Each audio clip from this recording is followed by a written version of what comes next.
José Guélil. Les éditions Inuit sont basées pas du tout à Bordeaux, mais à Serre-Morlas, qui n'est pas très loin de Pau. Je pense ne pas mentir en disant que le département des Pyrénées-Atlantiques compte une petite poignée d'éditeurs.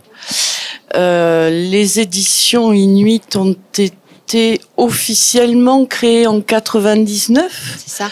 J'insiste un peu sur le officiellement. Donc elles n'ont plus 20 ans, mais elles n'en ont pas encore 25. Mais la configuration première de la maison d'édition était un petit peu particulière parce que c'était, je crois, une branche d'une entreprise qui avait une activité prédominante. Oui, c'est ça. Bon, bonsoir à tous. Donc c'est ça en fait, les éditions Inuit, elles sont nées dans le giron d'une entreprise qui a été officiellement fondée en 99, qui s'appelle l'Atelier Inuit, qui existe encore aujourd'hui, et qui avait pour activité principale des activités de graphisme. Voilà. Donc la mise en page de livres, et pas que de livres du reste, aussi de projets pour des industriels, voilà, enfin des tas de choses. Et c'est dans cette espèce de giron-là que Olivier Bois, le fondateur de l'entreprise, a tout de suite, dès 99, parce que c'était un peu sa passion, il faut le dire, édité un premier livre qui s'appelle La Maison de la Lande, qui est un ouvrage écrit par Bernard Manciette sur l'architecture landaise. Et puis, il y a eu quelques livres comme ça, de manière un peu perlée, jusqu'en 2005. Et c'est en 2005 que l'activité d'édition s'est structurée de façon un peu plus régulière ou sérieuse en quelque sorte, avec voilà, la création de différentes collections et puis le démarrage d'une forme d'identité éditoriale, parce qu'on a commencé à ce moment-là à définir quels seraient les registres littéraires qu'on allait vouloir mettre en avant. Mais cette activité de graphisme est très importante parce que, et encore aujourd'hui, elle explique qu'on attache beaucoup de soins à la maquette des livres, à la création des couvertures, au choix des papiers, à la fabrication. Voilà, on est resté un éditeur un peu à l'ancienne, très attaché au papier, quoi. Et ce à quoi les bibliothécaires sont très sensibles, et les lecteurs aussi, je crois. Et effectivement, vous pouvez voir sur la petite présentation qui est là-bas, l'identité visuelle qu'avaient les éditions de l'Atelier Inuit, puisqu'au tout début, elles s'appelaient comme ça. C'était des petits formats parce que ont été édités des textes courts ou des nouvelles. Dans un premier temps, ça a été très longtemps cette ligne-là, mais d'une qualité, enfin, c'était toujours quand même des textes un petit peu exigeants, enfin, c'est de la littérature, c'est voilà. Et puis depuis quelques années maintenant, la physionomie des romans a beaucoup changé, mais a gardé une extrême qualité visuelle et graphique. Et c'est vrai qu'il y a toujours de très belles photos. Et bon, voilà, ce sont de beaux livres. C'est ça. Alors, ce qui nous a, pour rebondir un peu sur ce que vous disiez à l'instant, ce qui a été nos deux maîtres mots, en quelque sorte, quand on a monté quand on a commencé à structurer la maison d'édition, en fait, on a fondé la ligne éditoriale, ce qu'on appelle la ligne éditoriale, c'est-à-dire voilà, on a mis l'accent, quoi, le focus sur deux choses qui s'inscrivaient d'emblée dans le champ littéraire. C'était la nouvelle, donc à travers la collection que vous avez connue très tôt, des tout petits livres là-bas. Donc c'était des nouvelles à l'unité, des tout petits livres de 32 pages. Donc des fictions courtes, très resserrées, très intenses, très efficaces, qui induit aussi dans la manière d'écrire une exigence qu'on demande plus tard aux écrivains romanciers qu'on va éditer. Et puis l'autre jambe, en quelque sorte, c'était le polar, qu'à l'époque on a commencé à monter avec une association qui était très active à Pau, qui existe encore, du reste, qui est encore active, qui s'appelle les Noirs de Pau et qui faisait tout un travail de médiation en direction des publics autour du polar, de l'écriture de nouvelles noires et policières. Voilà. Et ces deux, ce qui est intéressant, si vous voulez, c'est que on a des formats qui ont évolué dans le temps. Évidemment, 20 ans, on a eu le temps de grandir. Mais ces deux axes-là sont demeurés très ancrés et notre catalogue en quelque sorte c'est ça, évolue autour. Et vous êtes une petite maison quand même, je dis pas par la qualité, mais par le nombre de personnes qui la tenaient, Vous êtes combien? On est microscopique. Vous êtes microscopique. On a l'équivalent d'un salarié, temps plein, au sein de la maison d'édition. Et après, on est une pléiade d'associés qui nous engageons plus ou moins, de manière plus ou moins importante au sein de la maison d'édition. Mais le quotidien, repose sur un petit noyau de 2, 3, 4 personnes. Et puis, on travaille avec des directeurs de collection aussi. Comme Marc Villard. Tout à fait, comme Marc Villard, avec lequel on travaille depuis maintenant 13 ans, puisque c'est lui qui a fondé la collection Polaroid en 2010 et c'est toujours lui qui est aux manettes. Et je dis ça parce qu'en fait, je mets beaucoup de prix dans la longévité en fait des relations. Je pense que c'est important pour une maison d'édition, d'être capable d'abord de durer, surtout quand on est petit. Et puis aussi dans la manière dont on travaille ensemble. Enfin, c'est quelque chose qui a du sens pour moi. C'est le cas aussi avec les écrivains qu'on édite. Et puis l'autre collection qui est toute neuve, la collection Faction, qui est une sorte de déclinaison. Vous avez un petit volume là, voilà. C'est une sorte de déclinaison de la collection Polaroid, mais pour les plus jeunes, pour les ados. Donc ce qu'on appelle des novellas, des romans très très courts ou des nouvelles très très longues. Dans le registre noir, qui s'intéresse aux enjeux sociaux contemporains. Elle est aussi dirigée par une jeune femme qui s'appelle Clémentine Thiebaud. Donc voilà, on sait s'entourer des bonnes compétences au bon moment. Donc j'imagine que vous avez un emploi du temps, vous personnellement, extrêmement chargé et des compétences bien sûr élargies à plusieurs postes qui sont d'habitude portés par plusieurs personnes au sein d'une maison d'édition. Oui, c'est le lot de toutes petites structures éditoriales en fait. Je crois. Il faut pas compter son temps.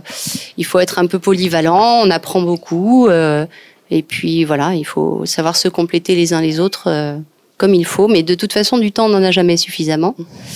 Donc on fait aussi bien qu'on peut. Et ce qui est important, ce qui est assez fabuleux dans ce métier, en fait, c'est que chaque livre qu'on édite, c'est un nouveau projet qui nous relance. Et alors, on peut être gagné de temps en temps par une forme d'abattement ou de lassitude ou bon. Et en fait, on remet le couvert à chaque fois, quoi. Parce que chaque livre, c'est une nouvelle aventure dont on ne sait pas toujours comment elle va se passer. D'ailleurs, toutes les prévisions sont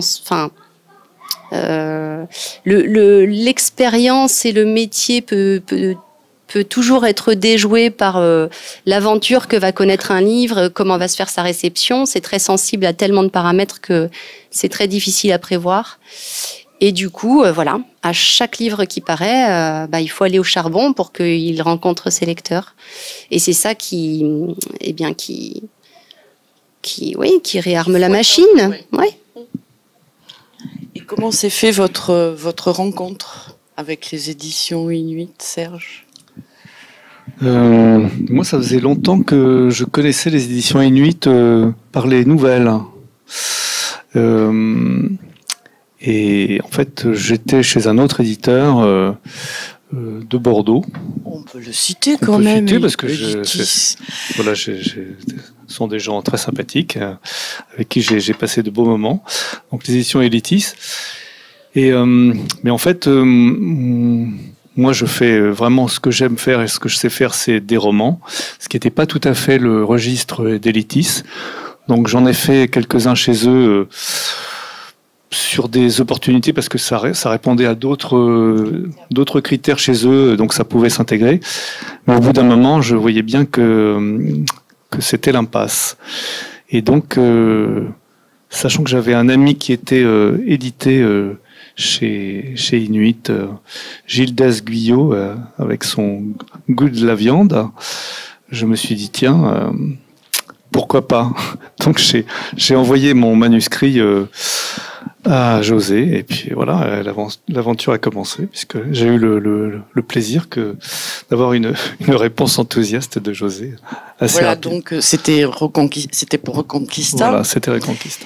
Et je voudrais savoir comment, enfin, quand vous recevez le manuscrit, qu'est-ce qui se passe? C'est vous qui les recevez, ou ça c'est un petit peu partagé selon... Alors pour Reconquista, effectivement, c'est moi qui l'ai lu la première, je dois l'admettre, mais c'était un peu un concours de circonstances. Parce que je sais pas exactement quand est-ce que tu nous l'as envoyé, Serge. En revanche, je me souviens très bien du moment où je l'ai emporté avec moi à la maison, parce que c'était au mois d'août, ça devait être juste avant mes congés, et donc j'avais un peu de temps. Voilà. Et d'ordinaire, en fait, c'est ma collègue Sylvie qui s'occupe de recevoir les manuscrits en première intention. Elle balaye un petit peu tous les textes qu'on reçoit. On en reçoit quand même beaucoup. Hein, c'est plusieurs manuscrits par jour. Bon, parfois pas très bien aiguillés, on va dire. Et puis ceux qui lui tapent dans l'œil, dans ces cas-là, elle va me les faire lire. Et puis si on tombe d'accord toutes les deux, s'il y a un enthousiasme qui converge, voilà, on va s'acheminer vers une proposition d'édition. Mais là, en l'occurrence, pour le roman de Serge, c'est vrai que c'est moi qui avais eu le privilège de le lire en premier. Ça m'arrive. C'était pas une décision. Je n'avais jamais lu aucun de tes livres, donc c'était pas amené par, je sais pas, une idée particulière. C'était un peu le hasard, mais voilà. Et je me souviens l'avoir lu assez vite. Ce qui m'a tapé dans l'œil aussi, c'est que, donc ce que je vous disais tout à l'heure sur la ligne éditoriale d'Inuit, on a commencé à partir de, je sais pas exactement, peut-être, oui, 2017, d'éditer des textes un petit peu plus importants, des fictions, enfin ce qu'on appelle des romans, quoi. Donc d'outrepasser un peu le format de la grande nouvelle ou de la novella. Mais Reconquista, moi je l'ai apparenté pour moi c'est un roman noir. Alors on peut débattre très longtemps de ce qu'est le roman noir, voilà, la littérature blanche, tout ça, mais pour moi c'est un roman noir. Et du coup, voilà, il s'inscrivait totalement. Non seulement il me plaisait, mais il s'inscrivait totalement dans l'état d'esprit de la maison d'édition, quoi. Donc après je l'ai transmis à Sylvie, il lui a plu aussi. Quelle chance!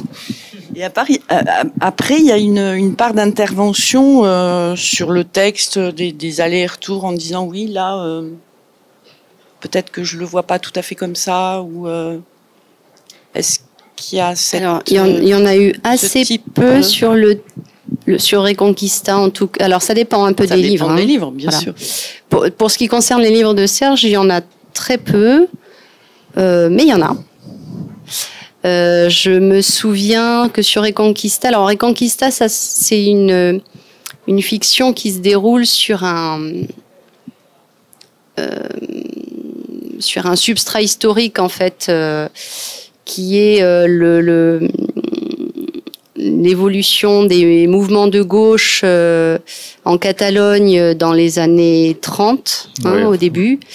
Alors pour moi, c'était une totale découverte parce que j'ignorais tout de cette période-là, dans cette partie-là de l'Europe. Et J'avoue que j'ai indiqué à Serge que aussi, parce que alors Serge s'était énormément documenté sur la question, il avait été séjourné à Barcelone pour consulter les archives locales, les archives historiques locales, etc. Bon, donc c'était très érudit, quoi, en fait, voilà.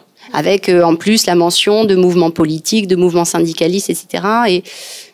Et j'ai dû te demander de peut-être d'alléger un petit peu ce démarrage parce que aussi intéressant, voilà, c'était un peu. Non, je m'étais peut-être laissé un peu, j'étais un peu emballé peut-être par mon sujet et j'avais envie de détailler, mais c'est vrai que tu m'as très vite fait comprendre que le lecteur qui ne connaissait pas le sujet serait peut-être un peu rebuté par trop de détails et donc voilà, je pense que le livre a gagné un peu de simplification sur l'aspect politico-historique.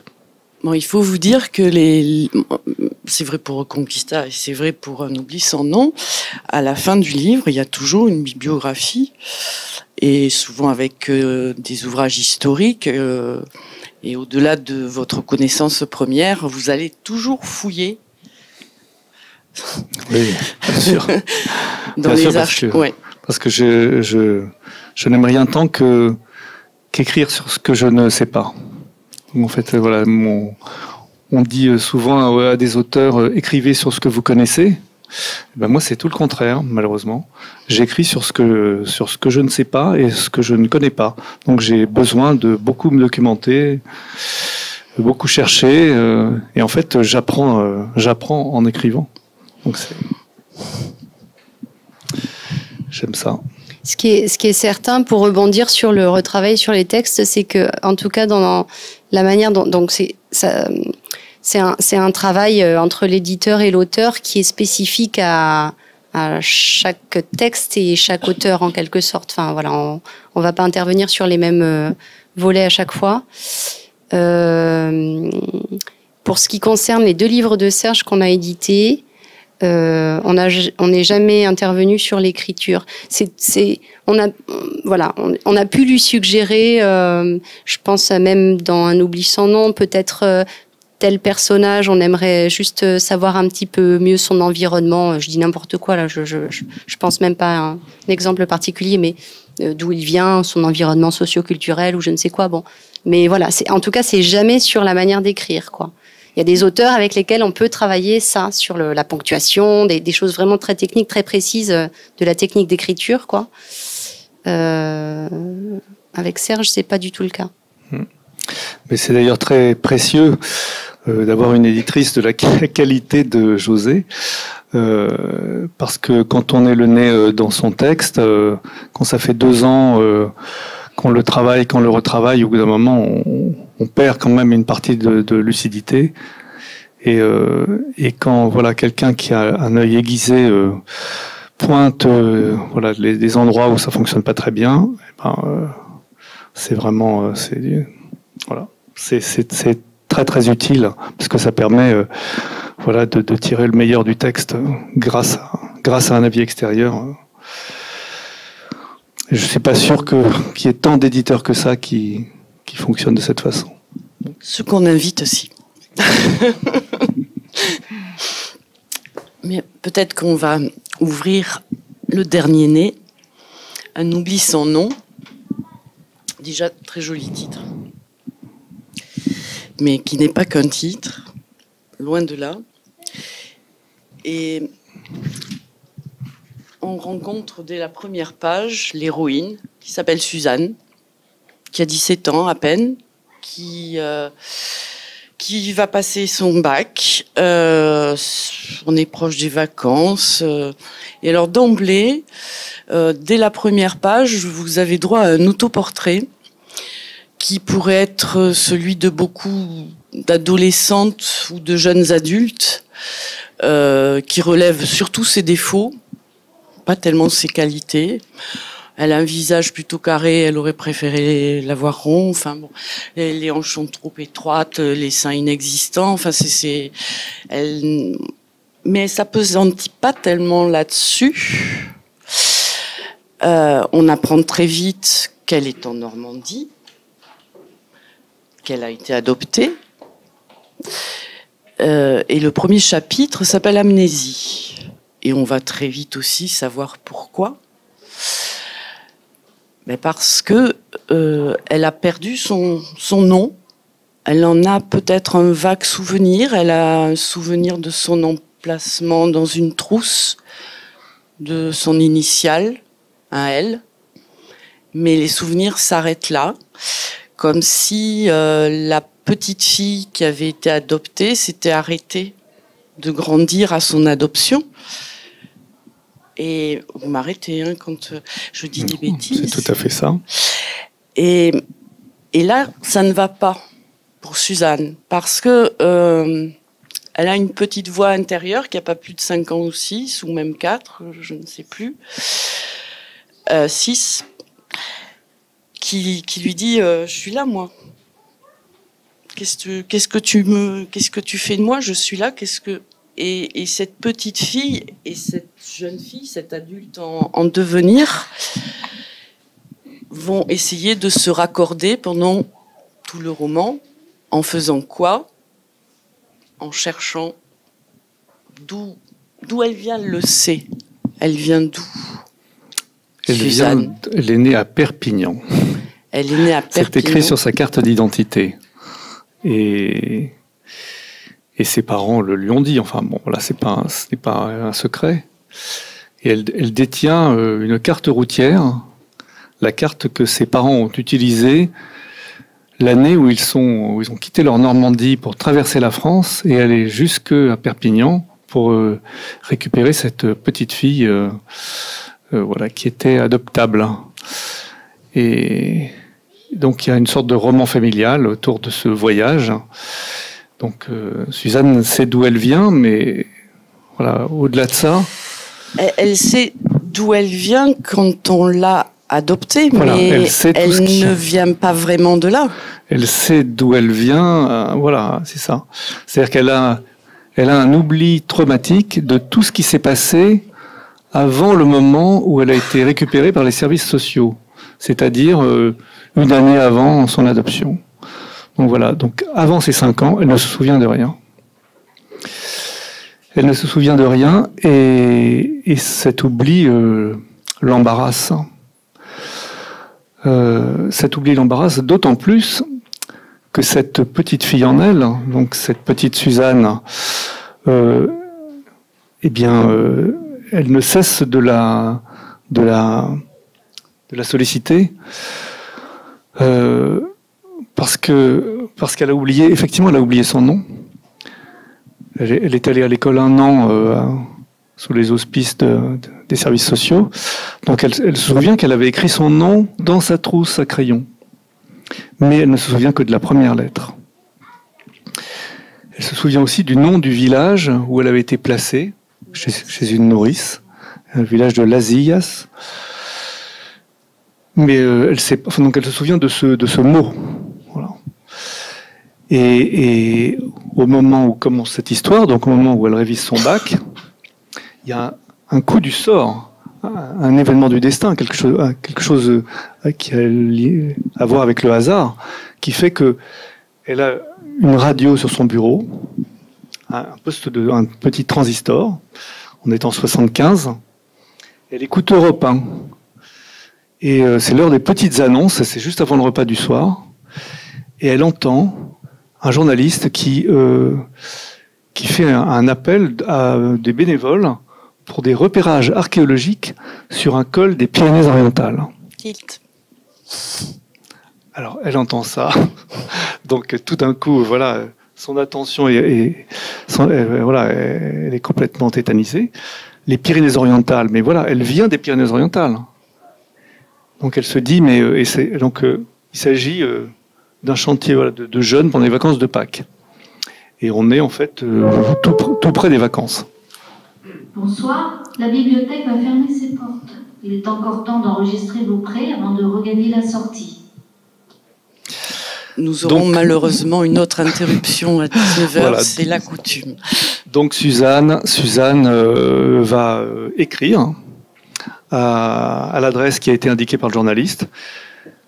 Alors qu'elle n'a que 17 ans, elle est mineure, donc puis ses parents, voilà, sont pas très chauds, elle l'a laissé partir.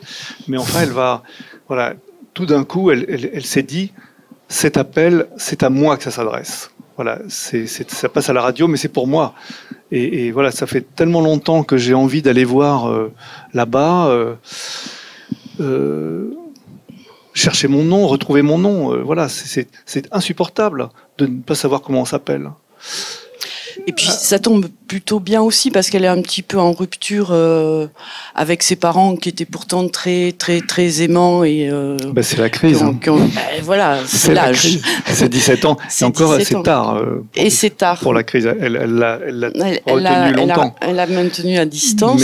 Mais là, les parents ne sont pas vraiment chauds, mais elle est tellement déterminée et c'est ce qui fait aussi, c'est sa détermination. Puis il y a quelque chose d'impérieux chez elle.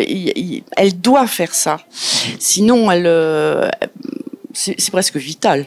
Mais en fait, c'est une obsession depuis qu'elle a été adoptée. Elle s'est toujours dit, et cette petite fille en elle, cette petite voix avec qui elle dialogue, ne cesse de lui réclamer que quand elle pourra, il faudra qu'elle retourne à ce village et qu'elle retrouve son nom et qu'elle retrouve son histoire, parce que c'est un trou noir, c'est un néant. Et c'est difficile de vivre avec un néant en termes d'origine. Donc voilà, elle va mettre toute son énergie et toute son obsession, toute sa ténacité à partir et à aller, sous prétexte de repérage archéologique, aller fouiller la sienne propre. Oui, tout à fait. Elle n'en a rien à faire d'ailleurs des fouilles archéologiques proprement dit. Retrouver le trophée de Pompée, je crois, lui importe très très peu. Et elle reste centrée sur son objectif. Et je dois vous avouer que quand on en discutait avec Catherine, quand on a lu le roman, on ressentait tellement cette volonté, cette urgence inévitable que on la suit. On veut pas la quitter pour voir si elle va y arriver. Ça, je ne vous le dirai pas. Mais nous aussi, on est dans la même urgence qu'elle, en fait. Et en même temps, tout ça n'est pas pesant, parce que c'est très très curieux. Vous avez une écriture extrêmement votre écriture est très différente dans Reconquista, et pour cause, c'est pas la même histoire. Mais là, c'est très fluide. À 19h, la bibliothèque ferme ses portes. Nous vous remercions de votre visite et vous souhaitons une agréable soirée. Mais elle reste ouverte seulement pour nous. Voilà. Je disais donc une écriture extrêmement simple, fluide, et puis moi, ce qui m'a étonnée, c'est que vous décriviez avec tant d'acuité, tant de sensibilité, tant de pertinence, la sensibilité d'une jeune fille de cet âge-là. J'ai trouvé ça fabuleux. On Effectivement. a été des filles. On est toujours des filles, on a été des jeunes filles. Et ces époques, et vraiment, tu retrouves des choses. Alors, ce qu'on retrouve aussi, à part la sensibilité, enfin le caractère de Suzanne, qui nous mène dans sa quête, c'est que on est dans une espèce de cocon des années 70. Alors Serge parlait du poste de radio, du transistor, comme on disait, et qu'on gagnait sur une chaîne concurrente au jeu des 1000 francs, mais eux ils écoutent RTL, le transistor vient du grand-père, la carte et puis on est baigné par les émissions des années 70 sur RTL ou Europe 1. Il y a les routiers sont sympas, et on le voit d'ailleurs dans le roman qu'ils sont sympas. Elle tombe sur quelqu'un de très bien qui lui fait faire un grand bout de chemin de manière extrêmement bienveillante. Il y a toute une ambiance comme ça, et puis il y a une bande sonore typique de ces années-là. On revoit les pochettes des 45 ou des 33. On est avec Leonard Cohen, Neil Young, America, et j'en oublie parce que vraiment, votre livre est sonore aussi. Ça commence par cette petite voix intérieure, et puis après c'est toute l'atmosphère du roman qui est habité par le contexte ambiant, et on a l'impression de revivre. Enfin, j'ai pas tout à fait vécu le même âge à la même époque, mais enfin, je me suis sentie dedans. Et ça, c'est aussi important pour ressentir l'authenticité de Suzanne et de ce qu'elle est en train de faire pour arriver à se construire finalement. Parce que sans ça, elle ne pourra pas. Mais en fait, Suzanne a une grande chance.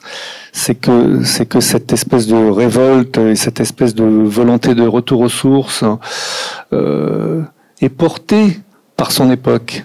Par ce grand mouvement post-68 de retour aux origines, de recherche d'identité, ce romantisme, voilà, ces utopies portées par ces musiques, par ces groupes contestataires, idéalistes des années 70. Donc en fait, elle est en phase. Enfin, ça aurait pu se passer à une toute autre époque où ça aurait été beaucoup plus difficile. Là, en fait, c'est facilité par cette énergie-là. En fait, on pourrait presque dire que... Enfin, on peut pas dire que sa quête passe inaperçue. Mais enfin, en tout cas, elle est dans l'air du temps. Enfin, elle est portée par l'énergie du temps. Voilà. Donc toutes ces chansons, en fait, lui parlent. Elle a une chanson fétiche d'America, A Horse with No Name. Ben elle est en plein dans In the Desert, You Can Remember Your Name. Voilà, elle va chercher son nom dans le désert des Pyrénées-Orientales. Donc voilà, c'est quelque chose de très important. Alors, je vais juste revenir sur l'incarnation de la jeune fille. Effectivement, c'est la première fois dans un roman que je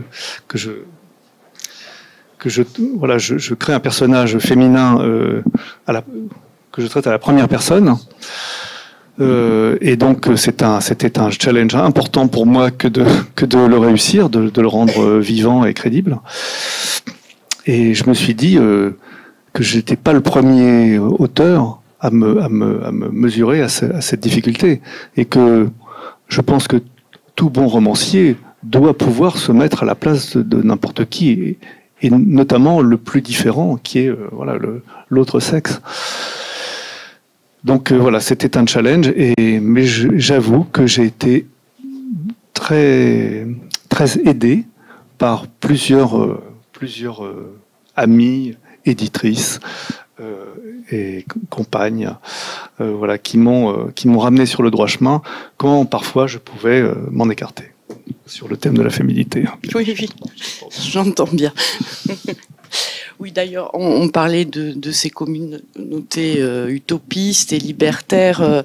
Elles ne manquent pas, avec ses compagnons de fouilles archéologiques, de tomber sur un groupe comme ça qui troque des matelas qu'ils ont en quantité contre des repas. Enfin voilà, tout se fait comme ça.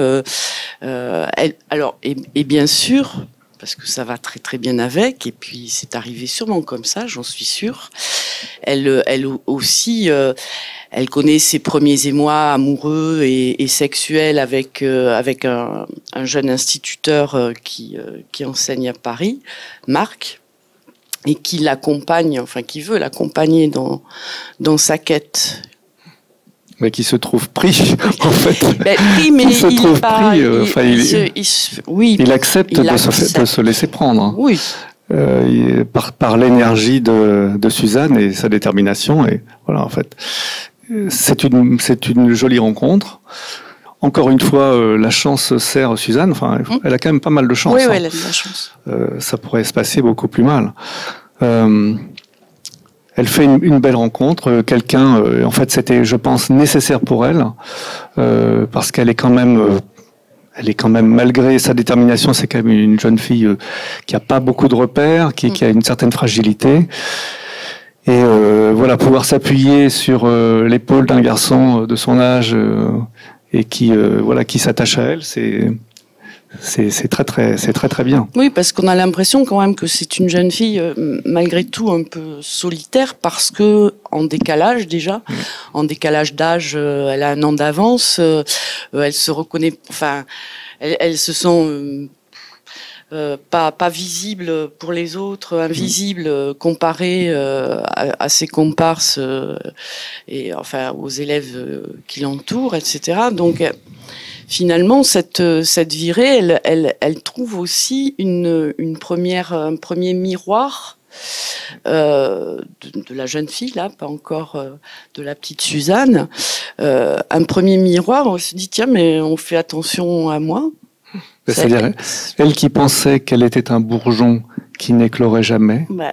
tellement elle se sentait complexée et différente des autres, que tout d'un coup, sortant de son nid, se retrouvant au milieu d'un environnement inconnu, avec voilà, et plutôt masculin, et extrêmement masculin, et tout d'un coup se sentir le centre des regards et exister d'une façon inimaginable auparavant. Effectivement, elle va connaître un épanouissement rapide et inespéré. Mais elle ne va pas s'arrêter à Perpignan et à ce col. Non. Elle va aller ailleurs. Oui, elle va retrouver ce village dont elle se souvient. Et dans ce village, eh bien, heureusement accompagnée par Marc, parce que seule, sans doute, ça aurait été plus difficile pour elle. Elle va retrouver déjà une première chose de ce qu'elle cherche, c'est-à-dire son nom. Et on n'ira pas plus loin.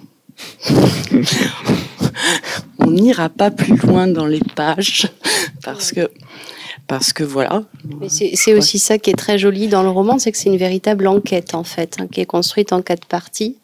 Et à chaque fois que Suzanne grandit dans sa tête et dans son corps, elle fait une étape de plus sur sa route qui va l'emmener jusqu'en Espagne, jusqu'au milieu de la mer. Jusqu'au milieu de la mer. Et elle fait aussi, elle remonte dans le temps, quoi. Enfin voilà, il y a une forme de progression qui est très addictive. Oui, cette imbrication. Moi, ce que j'ai beaucoup aimé aussi, c'est cette.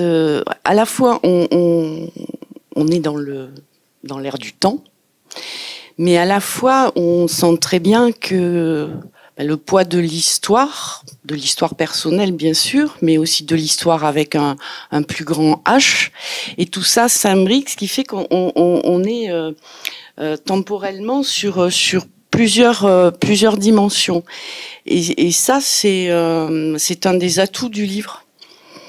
Et ce que je trouve que vous avez relevé votre challenge, je crois, et répondu. Il y a 2 citations en exergue, une d'Eduardo Mendoza et une de Georges Perec. Et j'ai envie d'en lire juste un petit passage de chacune, et ils m'excuseront de tronquer un petit peu les choses, mais que nous le voulions ou non, nous sommes les héritiers de la haine et de l'injustice, les héritiers d'une histoire que nous n'avons pas faite, mais dont nous devrons tous, sans exception, accepter les fruits. Et c'est vrai que au moment où elle va en Espagne, il y a quand même une chape sombre. Des choses qui ne veulent pas être dites, des choses sur lesquelles on ne veut pas revenir, d'une part, et puis j'aime beaucoup aussi la citation extraite de W, ou le souvenir d'enfance.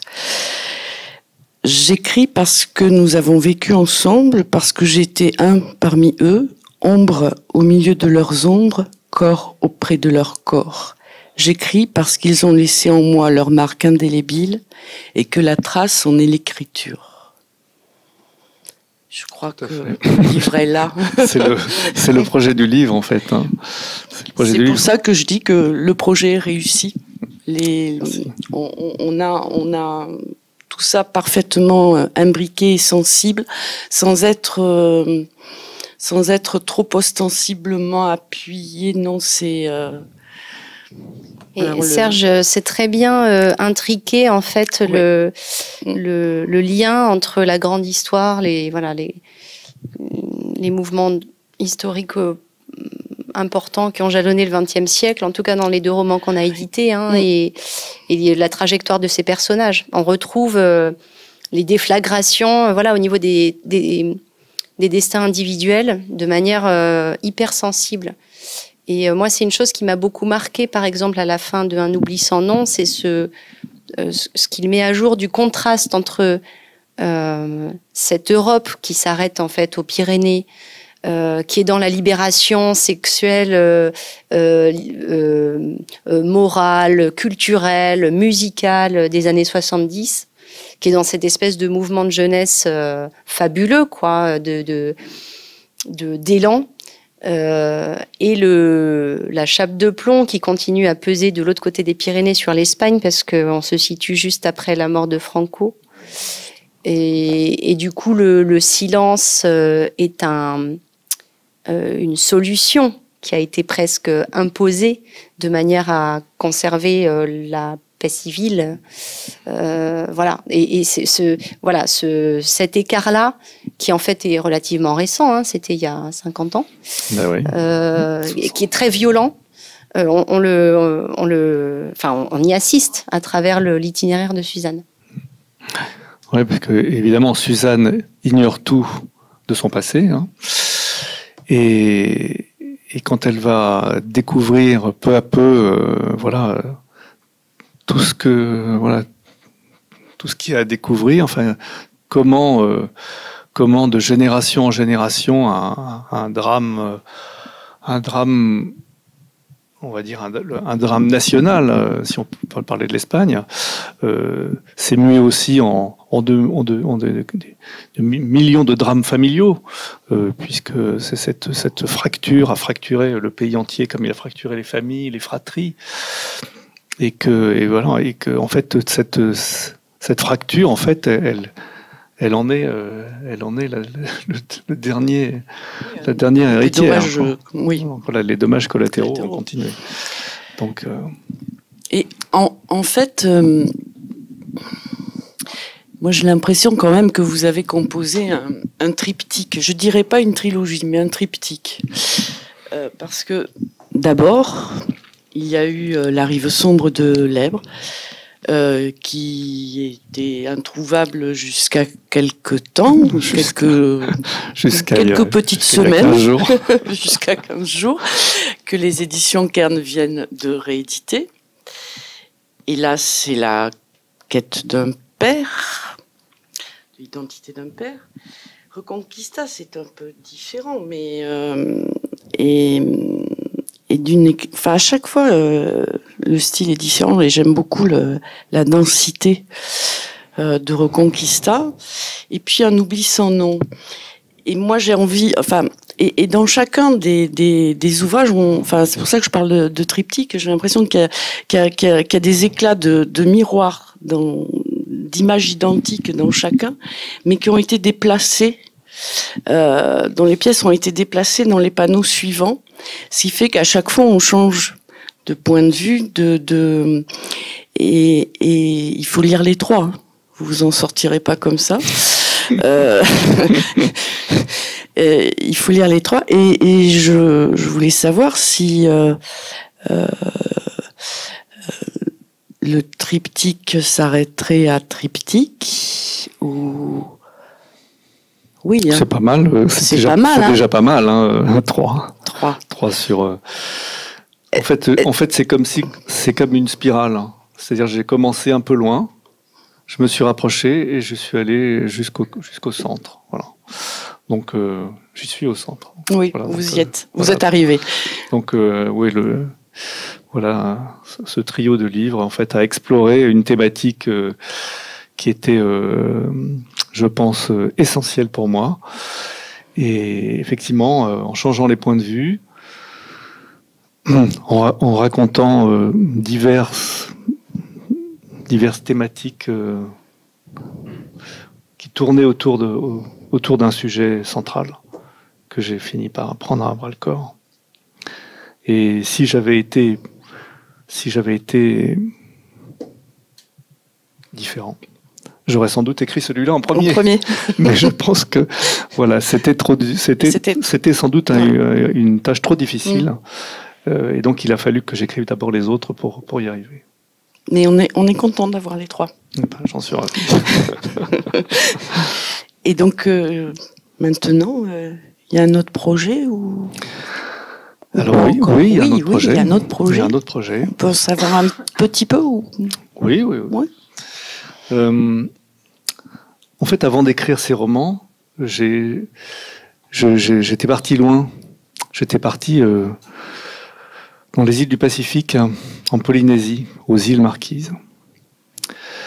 Parce que je voulais tellement tellement pas aborder ces sujets que j'étais parti loin, tout en les abordant quand même, d'autres façons.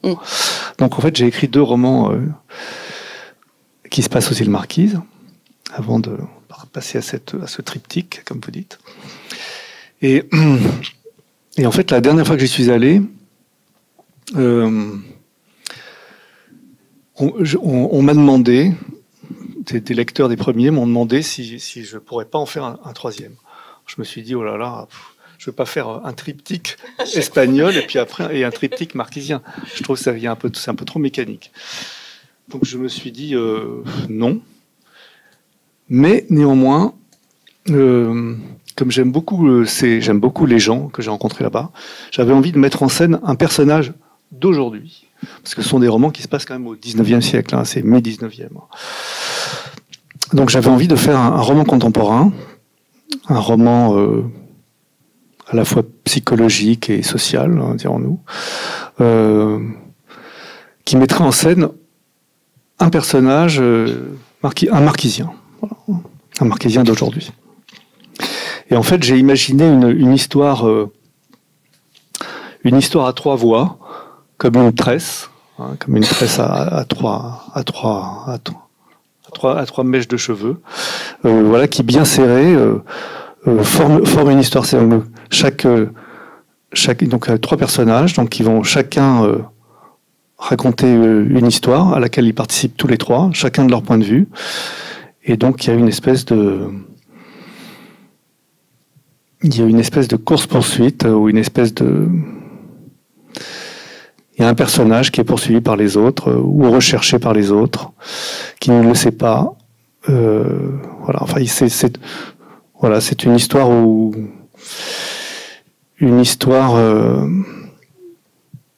comment je pourrais dire, à suspense, on pourrait dire, mais c'est l'histoire de quelqu'un qui disparaît. Voilà.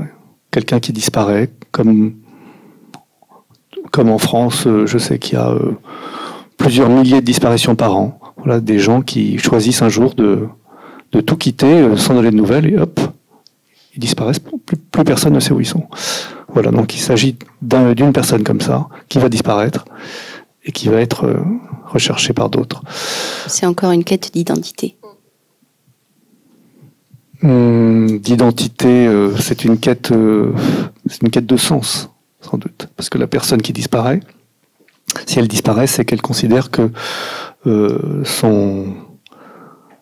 sa présence là où elle est, n'a plus de sens. Elle a perdu le sens de ce qu'elle est, de ce qu'elle fait. Donc elle disparaît. Alors va-t-elle retrouver au cœur de cette disparition un sens? C'est tout le sujet du roman. Oui, mais enfin, bon, je reconnais bien ton regard aiguisé. Voilà, cette histoire. Et alors, la singularité de cette histoire, c'est qu'elle se passe en Nouvelle-Zélande. Voilà. Voilà. On attend. Voilà. On attend. J'imagine que ce sera Moi avec aussi, vous. j'attends. Vous aussi. Oui, bien sûr. Pied ferme.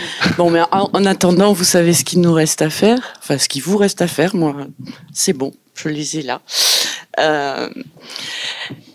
Alors, dans toutes les bonnes librairies et dans toutes les bonnes bibliothèques, bien sûr. Voilà. Et je vais vous remercier. On va s'arrêter là pour partager un petit moment autour d'un verre de vin ou d'autre chose, d'ailleurs. Si vous avez des questions, hein, je peux...